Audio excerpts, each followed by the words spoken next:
Hey everyone, thanks for joining. It's Taylor Lee, trainer at Triple J Armory, and here's this week's Triple J training tip.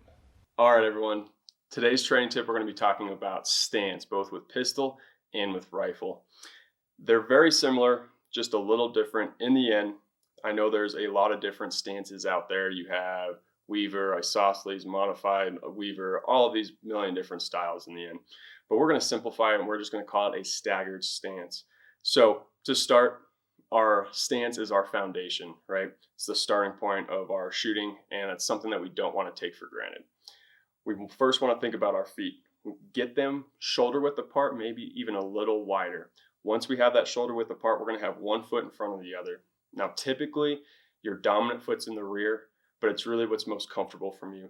From sports to any kind of jiu-jitsu, boxing, anything like that, more than likely you probably got into a certain 1 foot forward that you liked more than the other, and whichever one is fine. Generally it's that dominant foot in the rear, but whatever feels comfortable for you, that's really what matters.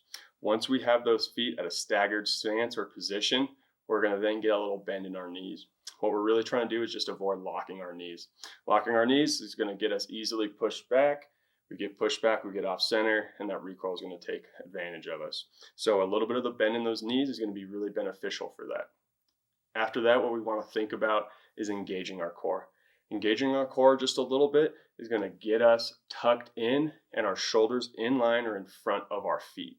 And that's a big thing when it comes to this stance. The more in line these shoulders are, the more we'll be able to absorb that recoil, and the further back our shoulders are in relation to our feet, that recoil is going to keep pushing us back. We're going to get on the balls of our feet, and we're going to end up getting pushed back from that recoil. So absorption of that recoil is really what that stance is about.